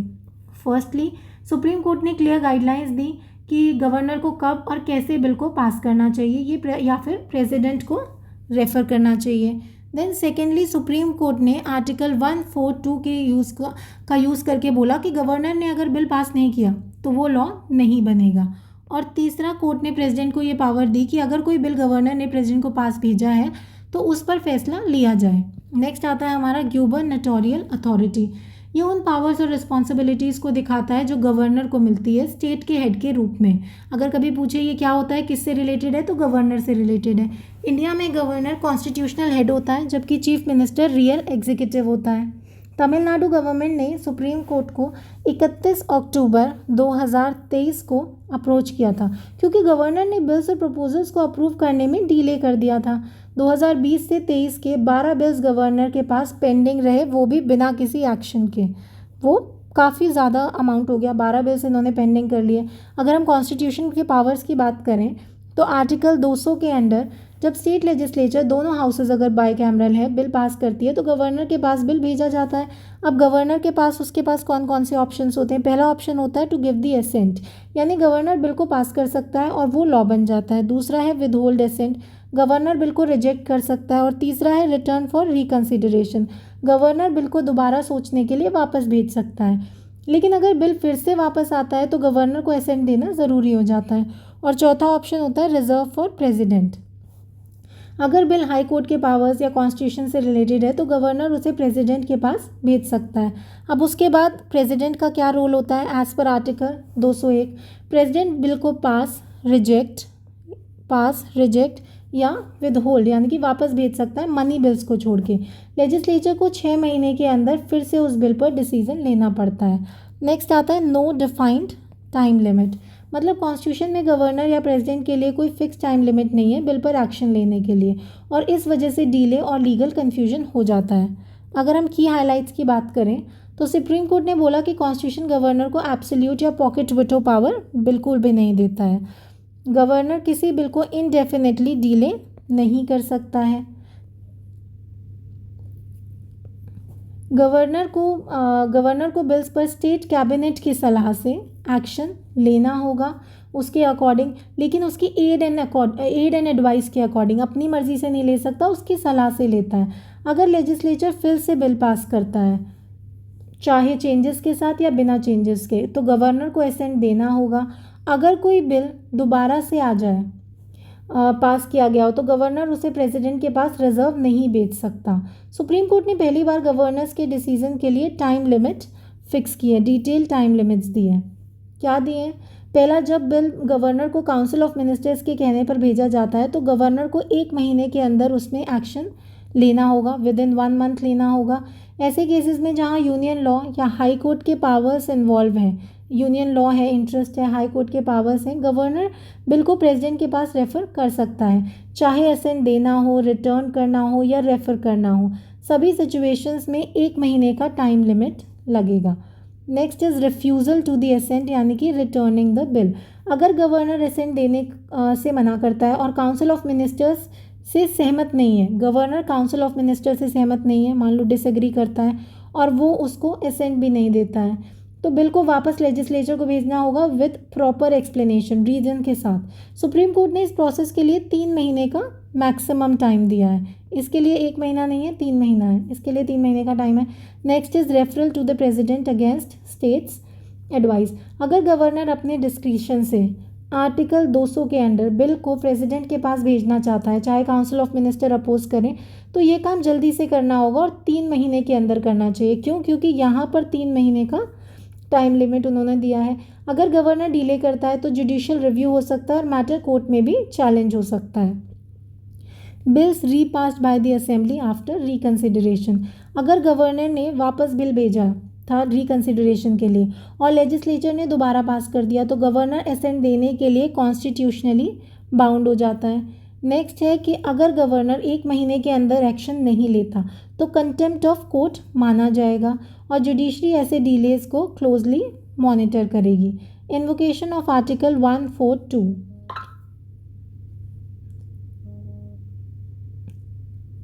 सुप्रीम कोर्ट ने आर्टिकल 142 का यूज़ किया कंप्लीट जस्टिस के लिए। कोर्ट ने डिक्लेयर किया कि 10 तमिलनाडु बिल्स असेंट माने जाएंगे क्योंकि गवर्नर ने एक्स्ट्रा ऑर्डिनरी इसमें डिले कर दिया था। नेक्स्ट टॉपिक है हमारा महाकुंभ 2025 प्रयागराज। इम्पॉर्टेंट टॉपिक है। महाकुंभ प्रयागराज में 13 जनवरी से 26 जनवरी 2025 तक हुआ। ये गंगा, यमुना और सरस्वती यानी कि त्रिवेणी पर हुआ। इनविजिबल, हर 12 साल में महाकुंभ होता है 4 जगह रोटेशन पर, प्रयागराज, हरिद्वार, उज्जैन और नासिक। कुछ की हाइलाइट्स अगर हम देखें तो शुभारंभ यानी कि इसका जो इनॉग्रेशन है, इनफॉर्मली ये जो इनॉग्रेट हुआ था 13 जनवरी 2025 को पौष पूर्णिमा पर किया गया था। पहला जो इसका शाही स्नान था यानी कि रॉयल बाथ हुआ था 14 जनवरी को मकर संक्रांति पर। दूसरा इसका शाही स्नान हुआ था 29 जनवरी मौनी अमावस्या पे, और तीसरा शाही स्नान हुआ था इसका 3 फरवरी 2025 को बसंत पंचमी पर। महाकुंभ खत्म हुआ हमारा 12 फरवरी 2025 को माघी पूर्णिमा के स्नान के बाद। कब हुआ? माघी पूर्णिमा के स्नान के बाद। और आखिरी स्नान था महाशिवरात्रि पर जो था 26 फरवरी 2025। 3 इसके वर्ल्ड रिकॉर्ड्स बने महाकुंभ के दौरान। अगर 3 कितने वर्ल्ड रिकॉर्ड्स बने? 3। तो पहला क्या था? पहला था Guinness world record for Ganga cleaning campaign, 329 employees ने किया। दूसरा रिकॉर्ड था इसका 19,000 सैनिटेशन वर्कर्स ने 4 जगह की सफाई की एक साथ प्रयागराज महाकुंभ के दौरान। और इसका तीसरा रिकॉर्ड था दुनिया की सबसे बड़ी हैंड प्रिंट पेंटिंग बनाई गई। 10,109 लोगों ने महाकुंभ 2025 में। ये 80 फीट लंबी और 5 फीट चौड़ी थी, जो सिंबलाइज करती है यूनिटी, सोशल हार्मनी और कलेक्टिव स्पिरिट को। ये ऐसी वैल्यूज़ इसमें दिखाई गई। अगर हम बात करें लार्जेस्ट क्राउड की, तो लार्जेस्ट क्राउड का रिकॉर्ड नहीं बन पाया। क्यों नहीं बन पाया? क्योंकि लोकल अथॉरिटीज़ ने पहले से गिनीज को इन्फॉर्म नहीं किया था। यहाँ पर नीचे कुछ एक्स्ट्रा इन्फॉर्मेशन भी दी गई है, जैसे कि सीएम ने बुद्धिस्ट महाकुंभ यात्रा भी लॉन्च की महाकुंभ नगर में, जिसका टोटल बजट था 6,382 करोड़ प्रयागराज महाकुंभ 2025 के लिए। नेक्स्ट कुंभ हमारा होगा 2027 में। कहाँ होगा? नासिक में होगा। कौन से बैंक पर और कौन सी रिवर होगी? गोदावरी रिवर होगी। पूर्ण कुंभ उज्जैन में 2028 और हरिद्वार में 2033 में होगा। कुंभ से रिलेटेड कुछ और इन्फॉर्मेशन भी देख लेते हैं, जैसे कि कुंभ को 2017 में कल्चरल हेरिटेज बाय यूनेस्को भी कहा गया था, के रूप में माना गया था, मतलब सांस्कृतिक विरासत के रूप में इसको पहचान मिली थी। कुंभ 2019 ने भी 3 गिनीज वर्ल्ड रिकॉर्ड बनाए थे। इस साल भी बनाए थे और 19 में भी बनाए थे। पहला था सबसे बड़ा ट्रैफिक और क्राउड मैनेजमेंट प्लान। दूसरा था पेंट माई सिटी स्कीम के अंडर सबसे बड़ी पेंटिंग एक्टिविटी। और तीसरा था biggest sanitation and waste disposal system. Mahakumbh 2025 का जो बजट था वो था यूपी 2024-25 के हिसाब से 2500 करोड़। कुंभ मेला 2025 का अगर हम लोगों की बात करें तो लोगो लॉन्च हुआ अक्टूबर 2024 में। सीएम योगी आदित्यनाथ ने किया था इसको। लोगों में क्या क्या था? लोगों में था अमृत कलश, एक मंदिर, भगवान हनुमान की एक तस्वीर, एक ऋषि यानी कि सीयर, एंड अक्षयव्रत ट्री, जो यूनिटी और ह्यूमैनिटी का मैसेज देना हमें दिखाती है, नेचर एंड ह्यूमैनिटी। नेक्स्ट आता है हमारा कुंभ वाणी और कुंभ मंगल ध्वनि। सीएम योगी आदित्यनाथ ने ऑल इंडिया रेडियो का स्पेशल कुंभ वाणी चैनल FM 103 MHZ प्रयागराज में लॉन्च किया। इस इवेंट में कुंभ मंगल ध्वनि भी लॉन्च हुआ था। नेक्स्ट है हमारा 5 new classical languages. This is equally important. 3 अक्टूबर 2024 को पीएम मोदी की कैबिनेट ने 5 नई लैंग्वेजेस को न्यू क्लासिकल लैंग्वेज का स्टेटस दिया। मराठी, पाली, प्राकृत, असमीज और बंगाली। अगर हम इसकी की हाइलाइट्स की बात करें तो क्लासिकल लैंग्वेजेस होते हैं भारतीय संस्कृति के प्राचीन धरोहर के रक्षक। 12 अक्टूबर 2004 को डिक्लेयर हुआ। तमिल को पहला क्लासिकल लैंग्वेज बनाया गया था। तब से कुछ क्राइटेरिया सेट करे गए थे। क्या थे वो क्राइटेरिया? पहला था हाई एंटिकिटी, मतलब प्राचीनता, 1000 साल पुराने लिखित या ओरल टेक्स्ट होना चाहिए। दूसरा है a body of ancient literature, यानी अपनी लिटरेरी कलेक्शन होना चाहिए, ऐसा साहित्य संपत्ति जो जनरेशन से इम्पोर्टेंट मानी गई हो। नेक्स्ट इज ओरिजिनल लिटरेचर होना चाहिए और किसी और कम्युनिटी से कॉपीड नहीं होना चाहिए। फिर आती है लिंग्विस्टिक एक्सपर्ट कमेटी यानी कि LEC। मिनिस्ट्री ऑफ कल्चर ने कमेटी को बनाया था साहित्य अकादमी के अंडर, ताकि डिसाइड किया जा सके कि किस लैंग्वेज को क्लासिकल स्टेटस मिल सकता है। अगर हम क्लासिकल स्टेटस की बात करें तो यहाँ पर हमें पूरा टेबल दिया है, तमिल, संस्कृत, तेलुगु, कन्नड़, मलयालम और उड़िया, और उनकी हमें स्पेसिफिक डेट्स भी दी गई हैं कि कब कब ये हुआ था बेसिकली। अब हम इसके न्यू रूल्स की बात कर लें। न्यू रूल्स की बात करें तो लिंग्विस्टिक एक्सपर्ट कमेटी की जो मीटिंग हुई थी 25 जुलाई 2024 को अंडर साहित्य अकेडमी, सभी मेंबर्स ने मिलकर नए क्राइटेरिया को एक्सेप्ट किया और साहित्य अकेडमी को नोडल एजेंसी बनाया गया। अब अगर हम इसके नए क्राइटेरिया की बात करें तो सबसे पहले वही आता है हाई एंटिक्विटी यानी कि प्राचीन इतिहास। भाषा के प्राचीन टेक्स्ट का रिकॉर्ड 1500 से 2000 साल पुराना होना चाहिए। नेक्स्ट हमारा जो एंशियंट साहित्य यानी कि जो ओल्ड लिटरेचर है, ऐसी पुरानी किताबें या साहित्य जो जनरेशन से वैल्यूएबल माना गया हो। देन ज्ञान के ग्रंथ यानी कि नॉलेजेबल टेक्स्ट, सिर्फ कविता नहीं बल्कि प्रोज, इंस्क्रिप्शंस और प्रमाणिक लिखावट भी होनी चाहिए। नेक्स्ट फॉर्म चेंज नहीं होना चाहिए। भाषा का करंट फॉर्म ओरिजिनल से अलग हो सकता है, मतलब बदलाव चल सकता है, फिर भी चलाएगा। फिर आता है कमेटी की रिकमेंडेशन। ये 6 भाषाएं न्यू क्राइटेरिया के बेस पर क्लासिकल लैंग्वेज बनने लायक हैं। मराठी, पाली, प्राकृत, असमीज और बंगाली। नेक्स्ट आता है हमारा COP 29। ये है क्या, ये क्या था? ये COP 29 मतलब कॉन्फ्रेंस ऑफ पार्टी 29th, जो UNFCCC यानी कि United nation framework convention on climate change के अंडर होता है। अब ये कहाँ हुआ था? ये बाकू अज़रबैजान में हुआ था। ये कब हुआ था? ये 11 से 24 नवंबर में हुआ था। 2 दिन एक्सटेंड करके 24 नवंबर तक इसको चलाया गया था। अगर हम इसके इम्पोर्टेंट हाइलाइट्स की बात करें तो पहला आता है न्यू कलेक्टिव क्वांटिफाइड गोल। डेवलप देश जैसे कि US, UK ने ये प्रॉमिस किया कि वो डेवलपिंग कंट्रीज जैसे कि इंडिया, नेपाल, बांग्लादेश को क्लाइमेट चेंज से लड़ने के लिए क्लाइमेट फाइनेंस देंगे। तो पहला पॉइंट क्या था कि उन्होंने क्लाइमेट फाइनेंस के लिए बात की। पहले जितना पैसा दिया जाता था उससे 3 गुना ज़्यादा देने का टारगेट सेट हुआ है। तो टारगेट अमाउंट है $300 billion annually bye 2035 per year तक पहुंचाना है और ये टारगेट 2023 तक अचीव करना है। नेक्स्ट हमारा आता है कार्बन मार्केट के नए रूल्स इन्होंने फाइनलाइज किए। अब पेरिस एग्रीमेंट के अंडर कार्बन मार्केट के नए रूल्स फाइनलाइज किए गए। ये क्लाइमेट एक्शन के लिए एक बड़ा कदम माना गया है। इसमें 2 इंपॉर्टेंट आर्टिकल्स की बात हुई है।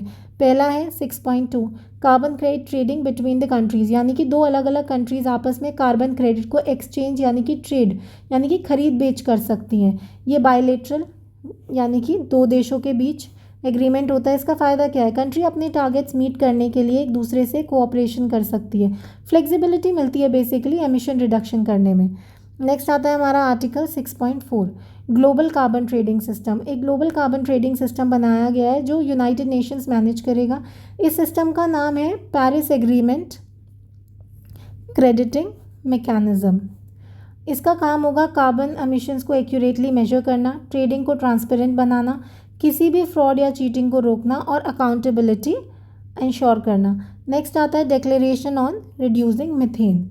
मीथेन गैस भी एक डेंजरस ग्रीन हाउस गैस है। COP 29 में 30 से ज़्यादा कंट्रीज जैसे कि US, जर्मनी, UK, UAE ने मिलकर declaration on reducing methane from organic waste पर साइन किया। इंडिया ने इस डिक्लेरेशन पर साइन नहीं किया। India is not a signatory. COP 29 जो कि बाकू में हुआ था, वहाँ COP 29 की लीडरशिप ने FAO यानी कि फूड एंड एग्रीकल्चर ऑर्गेनाइजेशन जो कि के साथ मिलकर Baku harmonium climate initiative for farmers को लॉन्च किया। अब इसका एम क्या है? इसका एम है किसानों को क्लाइमेट चेंज से प्रोटेक्ट करना और उनकी क्लाइमेट फ्रेंडली खेती यानी कि एग्रीकल्चर में मदद करना। नेक्स्ट है हमारा national health account estimate 2020-21 and 2021-22। सबसे पहले NHA है क्या? ये एक ऑफिशियल रिपोर्ट होती है जो बताती है कि पूरे देश में हेल्थ पर कितना पैसा खर्च हो रहा है, सरकार, लोग और प्राइवेट कंपनीज का मिला के। अब ये बताता कौन है? बताता है ministry of health and family welfare. इस बार क्या रिलीज़ हुआ? इस बार 8th और 9th दोनों रिपोर्ट लॉन्च हुई हैं। एक 2020-21 के डेटा पर और दूसरी 21-22 के डेटा पर। अगर हम इसकी की फाइंडिंग्स की बात करें एकदम लाइन बाय लाइन इजी में, तो पहला पॉइंट आता है हमारा राइजिंग गवर्नमेंट हेल्थ एक्सपेंडिचर, यानी कि 2014-15 में सरकार ने अपनी GDP का सिर्फ 1.13% हेल्थ पर खर्च किया था। 2021-22 में ये बढ़कर 1.84% हो गया। इसका मतलब है कि हेल्थ सेक्टर पे सरकारी ध्यान बढ़ रहा है। दूसरा हमारा आता है कि पूरे गवर्नमेंट बजट का हेल्थ शेयर भी बढ़ा। 2014-15 में सरकारी बजट का 3.94% हेल्थ में लगता था, अब ये बढ़कर 6.12% हो गया है। सरकार हेल्थ को प्रायोरिटी दे रही है बेसिकली। नेक्स्ट बोलता है कि पर पर्सन सरकारी हेल्थ खर्चा 3 गुना हो गया। 2014-15 में एक आदमी के लिए हेल्थ पर सरकार ने 1108 खर्च किया।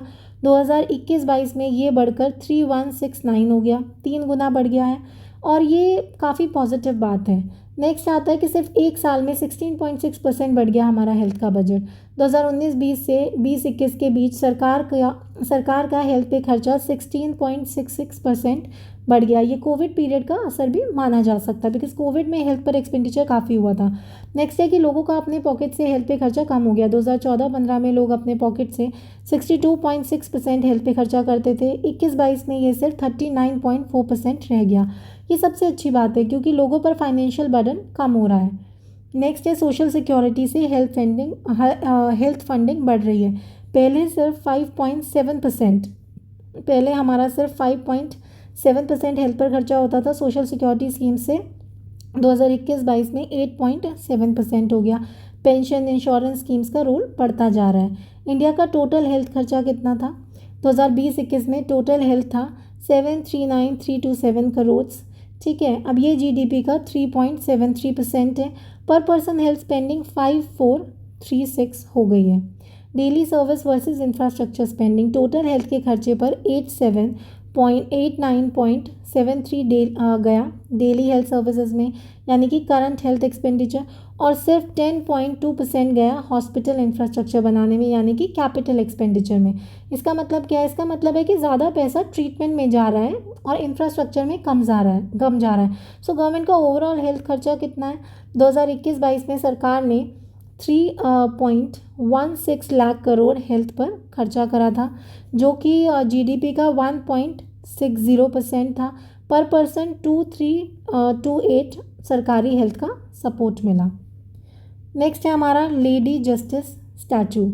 अक्टूबर 2024 में भारतीय सुप्रीम कोर्ट ने एक नई लेडी जस्टिस की मूर्ति का अनावरण किया, मतलब उसे ऑफिशियली पब्लिक के सामने पेश किया। ये मूर्ति सुप्रीम कोर्ट के कैंपस में लगाई गई है और न्याय और कानून का प्रतिनिधित्व करती है। इस बार एक मूर्ति एक नई सोच और नज़रिए के साथ बनाई गई, यानी पहले जो ट्रेडिशनल मूर्ति होती थी उसका एक नया रूप आया है।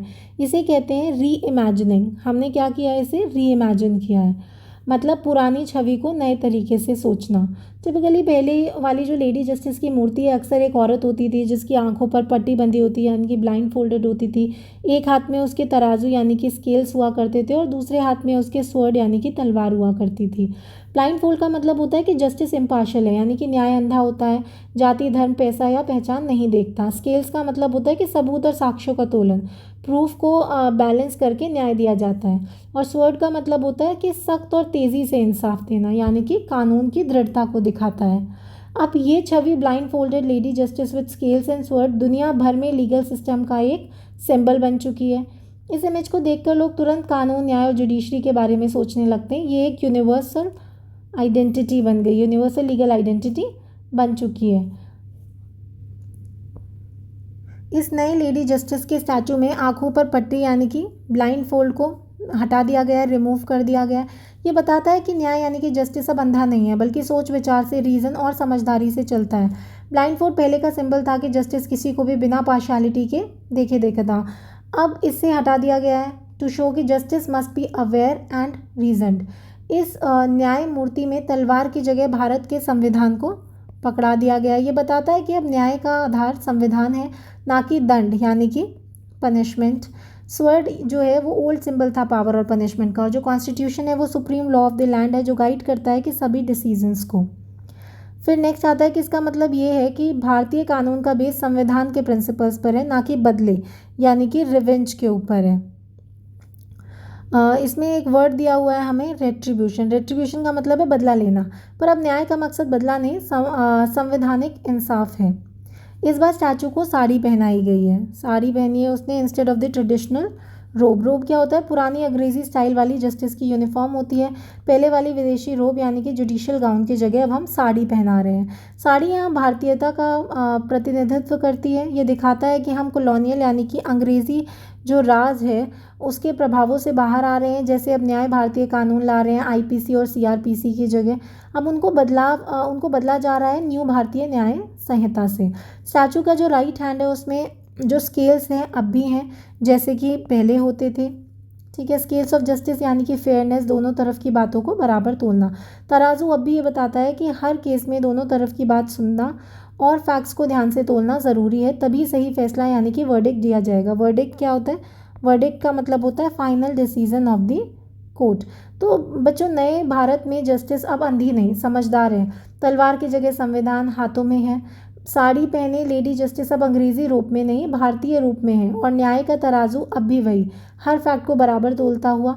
ये है नए भारत का न्याय का नया रूप। नेक्स्ट आता है प्रधानमंत्री जनजातीय उन्नत ग्राम योजना। क्या है ये स्कीम? बजट 2024-25 में अनाउंस हुआ था। फाइनेंस मिनिस्टर निर्मला सीतारमन ने इस स्कीम को लॉन्च किया था और इसका एम है ट्राइबल कम्युनिटीज़ का फुल डेवलपमेंट करना।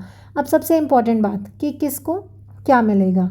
वो सभी फैमिलीज़ जो ट्राइबल मेजॉरिटी विलेज में रहती हैं, लगभग 5 करोड़ ट्राइबल लोगों को इसका बेनिफिट मिलेगा, यानी कि 50 मिलियन ट्राइबल लोगों को इसका बेनिफिट मिलेगा। अगर हम बात करें कि इसका अप्रूवल कब हुआ, तो 18 सितंबर 2024 को union cabinet prime minister Modi के लीडरशिप में उन्होंने इसका अप्रूवल किया।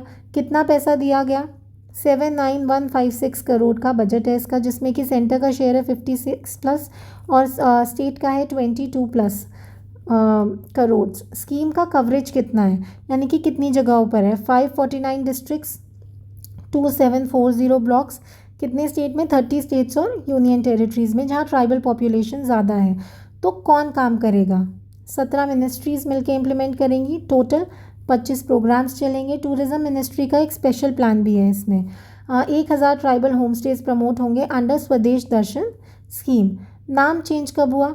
2 अक्टूबर 2024 को नया नाम धरती अब्बा जनजातीय ग्राम उत्कर्ष अभियान, इसका हमने नाम चेंज कर दिया।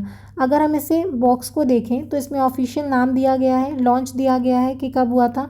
2025 अक्टूबर में लॉन्च हुआ था। इसका जो टारगेट है वो है इंक्लूसिव और sustainable development in the tribal areas. अगर हम इसके कवरेज की बात करें तो 63,000 प्लस विलेजेस हैं, 5 करोड़ ट्राइबल सिटीजन्स हैं, 549 डिस्ट्रिक्ट्स हैं, 2911 ब्लॉक्स हैं, 30 स्टेट और यूनियन टेरिटरीज़ हैं। नेक्स्ट टॉपिक देखते हैं। नेक्स्ट टॉपिक है हमारा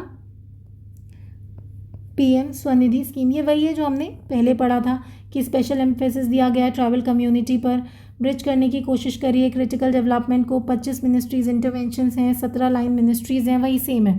नेक्स्ट है हमारा प्रधानमंत्री स्वनिधि स्कीम, यानी कि हाल ही में इसमें बोल रहा है कि हाल ही में केंद्र सरकार ने यानी कि सेंट्रल गवर्नमेंट ने एक इवेंट का आयोजन किया है और जिसका नाम है उत्कृष्टता की ओर बढ़ते कदम, सेलिब्रेटिंग अचीवमेंट्स इंस्पायरिंग एक्सेलेंस। मतलब सफलता का जश्न मनाना और दूसरों को भी बेहतर करने के लिए इंस्पायर करना। Point to be note is कि ये एक रिकग्निशन इवेंट था जहाँ अच्छी परफॉर्मेंस दिखाने वाले लोगों और इंस्टीट्यूशंस को सम्मानित किया गया। ये इवेंट ऑर्गेनाइज किया गया था उन लोगों को रिवॉर्ड करने के लिए जो 2 मेजर स्कीम्स के अंडर बेस्ट परफॉर्मेंस दिखा रहे हैं। पहला है पीएम स्वनिधि योजना, यानी कि स्ट्रीट वेंडर्स आत्मनिर्भर निधि। ये क्या है? ये स्कीम जून 2020 में लॉन्च हुई थी कोविड के बाद। स्ट्रीट वेंडर्स जैसे कि ठेले वाले, छोटी दुकान वाले, उनको सस्ता लोन देने के लिए। इसका पर्पस था उनका सेल्फ रिलायंट बनाना, यानी कि आत्मनिर्भर और फॉर्मल इकोनॉमी का पार्ट बनाना। लोन रीपेमेंट अच्छी होने पर उनको इंटरेस्ट सब्सिडी या कैशबैक भी मिलता था। दूसरा है दीनदयाल अंत्योदय योजना, नेशनल अर्बन लाइवलीहुड मिशन। थोड़ा सा ये देखते हैं। ये एक बड़ी स्कीम है अर्बन पुअर के लिए, जिसका फोकस है रोजगार, सेल्फ एम्प्लॉयमेंट, स्किल ट्रेनिंग और विमेन सेल्फ हेल्प ग्रुप्स पर। ये स्कीम इंश्योर करती है कि शहरी गरीब लोग भी सस्टेनेबल लाइवलीहुड कमा सकें।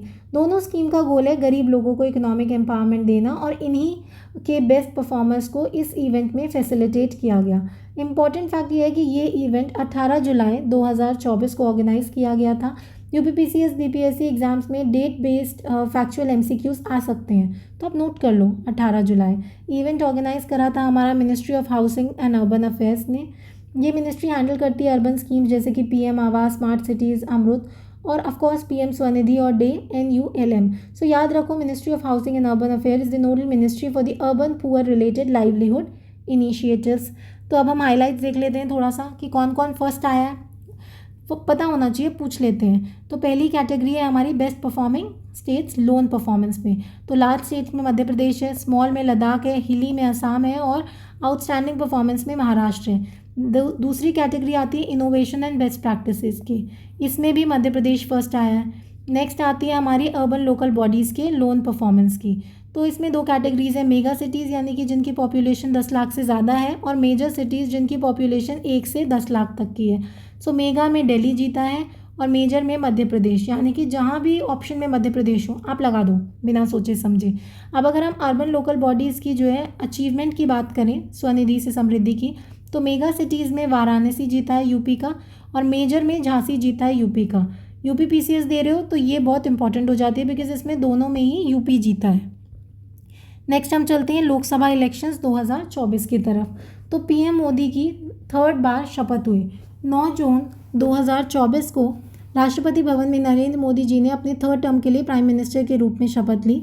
हिस्ट्री में ये सिर्फ दूसरी बार हुआ है, पहले पंडित नेहरू ने ऐसा किया था। ये पॉलिटी और करंट अफेयर्स दोनों के लिए ही हमारा इम्पॉर्टेंट हो जाता है। ये पहले हैं, नरेंद्र मोदी दूसरे हैं जो तीसरे टर्म के हैं, और पहले थे हमारे Jawaharlal Nehru. Total 72 council of ministers थे। इस बार मोदी कैबिनेट में टोटल 72 मिनिस्टर्स बने, जिसमें 7 वेमेन मिनिस्टर्स भी शामिल हैं, 2 कैबिनेट मिनिस्टर्स और 5 मिनिस्टर्स ऑफ स्टेट यहाँ पर देखने को मिले। काउंसिल ऑफ मिनिस्टर्स की अगर हम स्ट्रक्चर की बात करें तो पूरे मंत्रिमंडल में 30 कैबिनेट मिनिस्टर्स हैं, 5 मिनिस्टर्स ऑफ स्टेट हैं इंडिपेंडेंट चार्ज के साथ, और 36 मिनिस्टर्स ऑफ स्टेट हैं।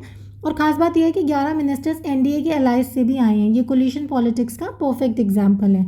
नेक्स्ट हम देखें तो 7 जून 2024 को पीएम मोदी ने प्रेसिडेंट द्रौपदी मुर्मू को 293 MPs का रिटर्न सपोर्ट दिया। ये फॉर्मल स्टेप होता है गवर्नमेंट फॉर्मेशन के लिए, पॉलिटी पॉइंट ऑफ व्यू से मस्ट नो फैक्ट है। नेक्स्ट है मोदी जी बन गए हमारे second PM, only second Indian PM leader जिन्होंने कॉन्टिन्यूसली 3 बार जीता। पहले थे पंडित नेहरू। यूपीएससी और यूपीपीसीएस में हिस्टोरिकल कंपैरिजन्स पूछे जाते हैं तो याद रखना। नेक्स्ट है हमारा 2024 के बारे में, थोड़ा ऊपर आ जाते हैं। 2024 के लोकसभा इलेक्शंस के साथ 4 स्टेट्स में असेंबली इलेक्शंस हुए। कौन कौन सी जगह? आंध्रा, अरुणाचल, उड़ीसा और सिक्किम में बाई इलेक्शंस भी हो रहे थे साथ साथ में। सो ये इलेक्शंस 7 फेजेस में हुए थे। कितने फेजेस में? 7 फेजेस में। अप्रैल से लेकर 1 जून तक टोटल ड्यूरेशन था 44 डेज, जो कि इंडिपेंडेंट इंडिया का सेकेंड लॉन्गेस्ट इलेक्शन प्रोसेस था। कितना? Second longest election process. Senior citizen जो कि 85 प्लस थे, उन्हें पहली बार घर बैठे पोस्टल बैलेट का ऑप्शन मिला। ये इलेक्टोरल रिफॉर्म का एक प्रोग्रेसिव स्टेप हमें यहाँ पर देखने को मिलता है। तो हमने देखा कि ये हमारा लॉन्गेस्ट पोलिंग एक्सरसाइज था। 85 प्लस को हम लोगों ने पोस्टल से किया और 1.8 करोड़ नए वोटर्स रजिस्टर हुए इस बार। मोस्टली 18 से 19 ईयर्स के यूथ वोटर बेस काफ़ी स्ट्रांग हो रहा है। नेक्स्ट आता है शॉम्पेन ट्राइब ने पहली बार वोट डाला। शॉम्पेन ट्राइब जो कि ग्रेट निकोबार से बिलोंग करते हैं, उन्होंने पहली बार इस इलेक्शन में वोट डाला। ट्राइबल रिप्रेजेंटेशन के पर्सपेक्टिव से ये काफ़ी बड़ा मूवमेंट था। वोटर टर्नआउट अगर हम बात करें ओवरऑल तो 65.79% था। इसमें पोस्टल बैलेट काउंट नहीं हुआ है और ये मॉडरेट पार्टिसिपेशन का पार्ट है, इसे हम मॉडरेट पार्टिसिपेशन कहेंगे। सबसे ज़्यादा वोटिंग कहाँ हुई? वो हुई लक्षद्वीप में। कितनी? 84.16%। असम में 81.56% हुई। ये स्टेट्स टॉप परफॉर्मर्स रहे वोटिंग परसेंटेज में। तो सबसे कम टर्नआउट कहाँ देखने को मिला? बिहार में 56.19%। ये स्टेट स्पेसिफिक कंसर्न है जो यूपीपीसीएस में पूछा जा सकता है और बीपीएससी में भी पूछा जाएगा। अगर हम बीजेपी की परफॉर्मेंस की बात करें तो उसको 240 सीट मिली। एनडीए टोटल 292 सीट्स ले आई। सो ये 2024 का फाइनल रिजल्ट था, स्ट्रॉन्ग, बट थोड़ी सी हमने देखा कि मेजॉरिटी हल्की सी रिड्यूस हुई है। अगर हम बीजेपी के शेयर की बात करें तो 42.8% वोट शेयर था। पीएम मोदी लेड बीजेपी को 42.8% वोट मिला, यानी वोट शेयर कम हुआ लेकिन लीड बनी रही। अगर हम नेक्स्ट पॉलिटिकल पार्टीज़ के परफॉर्मेंस की इसमें बात करें तो इंडिया अलायंस का अगर हम परफॉर्मेंस की बात करें, सबसे पहले कांग्रेस लेड इंडिया अलायंस। सो इसने 234 सीट्स जीती। कांग्रेस ने 99 सीट्स जीती हैं इसमें से, और राहुल गांधी ने 8 सीट छोड़ी। तो ये current affairs polity mix segment है। राहुल गांधी की डुअल विन हाईलाइट बन गई है। नेक्स्ट आता है हमारा समाजवादी पार्टी, जिसे 37 सीट्स मिली और सब की सब यूपी में। ये पॉइंट यूपीपीसीएस में डेफिनेटली पूछा जा सकता है। एसपी का यूपी में डोमिनेंस इंपॉर्टेंट है। सबसे बड़ा मार्जिन जीत किसकी मिली? रकुबुल हुसैन, डुबरी असम 10.1 लाख वोट का margin. Superlative data mostly exams में आता है, याद रखो। नेक्स्ट है सेकेंड हाईएस्ट वोट गेटर कौन थे? ये थे शंकर लालवानी। शंकर लालवानी को क्या मिला है? सेकेंड हाईएस्ट मिला है। शंकर लालवानी को 12 लाख प्लस वोट्स मिले हैं। वोट काउंट में ये दूसरे नंबर पर रहे। सबसे क्लोज कॉन्टेस्ट किसका रहा है? सबसे क्लोज रहा है रविंद्र दत्ताराम वायकर का, जो शिवसेना से थे। ये सिर्फ 48 वोट से जीते हैं मुंबई नॉर्थ वेस्ट में। मार्जिन बेस्ड क्वेश्चन पे आ सकता है, कितने वोट से जीते हैं? सिर्फ 48 वोट से जीते। नोटा किसी सीट पर जीत नहीं पाया। नोटा का इम्पैक्ट लिमिटेड रहा, कोई सीट इसने नहीं जीती। अगर हम यंगेस्ट एमपी की बात करें तो देवांशी राजपूत, यंगेस्ट एमपीज यहाँ पर भी दिए हुए हैं, देवांशी राजपूत हैं। और जो क्या कहते हैं, कौशाम्बी यूपी से जीती, ये यूथ यूपी स्पेसिफिक आ सकता है। सॉरी, यंगेस्ट एमपी में है पुष्पेंद्र सरोज, संभावी चौधरी और प्रिया सरोज, जिसमें कि 2 तो यूपी के हैं, एक कौशाम्बी से, एक जौनपुर से और एक बिहार से हैं। संभावी बिहार से हैं। नेक्स्ट और लास्ट हमारा आता है point, inauguration of Nalanda university campus. So PM Modi ने 19 जून 2024 को बिहार के राजगीर में न्यू नालंदा कैंपस का उद्घाटन किया। बिहार के लिए एक प्राउड मोमेंट था और यूपीएससी, यूपीपीसीएस, बीपीएससी में एंशियंट से मॉडर्न का ब्रिज भी है। ओल्ड नालंदा यूनिवर्सिटी कब बनी थी? 427 CE में गुप्ता एम्परर कुमार गुप्ता के टाइम पर। किसके टाइम पर? कुमार गुप्ता के टाइम पर। एंशियंट इंडिया के कॉन्टेक्स्ट में ये इंपॉर्टेंट है, कल्चरल प्राइड का सिंबल है। नेक्स्ट, इसको किसने डिस्कवर किया? इसको डिस्कवर करा फ्रांसिस बुचामन ने 1812 में। अलेक्जेंडर कनिंघम 1861 में कंफर्म किया कि ये नालंदा ही है। नेक्स्ट आता है मॉडर्न नालंदा कब ओपन हुआ? 2014 में पहले बैच के स्टूडेंट्स आए थे। ये इंटरनेशनल कोलैबोरेशन का एग्जाम्पल है। नालंदा यूनिवर्सिटी बिल कब पास हुआ था? ये राज्यसभा में 12 अगस्त 2010 को आया था। ऑफिशियल इस्टेब्लिशमेंट 25 नवंबर 2010। गवर्नेंस के लिए इंपॉर्टेंट हो जाता। न्यू कैंपस का साइज़ और नेचर क्या है? सो ये 455 एकड़ का इको फ्रेंडली कैंपस है। कैसा है? इको फ्रेंडली कैंपस है। ठीक है। नेट ज़ीरो एमिशंस के साथ डिज़ाइन किया गया है। एनवायरमेंटल एथिक्स इसमें देखने को मिल रहा है। सस्टेनेबिलिटी इसमें देखने को मिल रही है। लेजेंडरी आर्किटेक्ट BV दोशी ने इसको बनाया है, इसके आर्किटेक्ट हैं। कपिल कथपालिया का भी कंट्रीब्यूशन था। किसका था? कपिल कथपालिया का, राजीव कथपालिया का इसमें कंट्रीब्यूशन था। ये आर्ट एंड कल्चर के लिए इम्पॉर्टेंट नाम बन जाता है। तो ये कुछ इंपॉर्टेंट चीज़ें हैं। ये वास्तुशिल्प संगठन से बिलोंग करते हैं। तो ऐसे ही ये था आपका बहुत ही इम्पॉर्टेंट। पहला हम इसमें पॉलिटिकल अफेयर्स ख़त्म कर चुके हैं। नेक्स्ट वीडियो में हम नेक्स्ट सेक्शन के साथ आएंगे और इसी तरीके से will try to complete all the current affairs of I Drishti in this month only, so that हम अगले महीने इसका एक पूरा मैराथन लाएंगे जो आपको थोड़े से टाइम में इसको ख़त्म कर सके। लेकिन अभी क्योंकि टाइम है तो हम लोग इसको ब्रेक्स में ला रहे हैं, सेक्शन वाइज ला रहे हैं। ऐसे ही और क्रिस्प करंट अफेयर्स के लिए ISPCS को डिकोड करो। ISPCS डिकोडेड को सब्सक्राइब करें, सिलेबस को डिकोड करो और एग्ज़ाम को क्रैक करो। Till then study hard and good luck for your exams.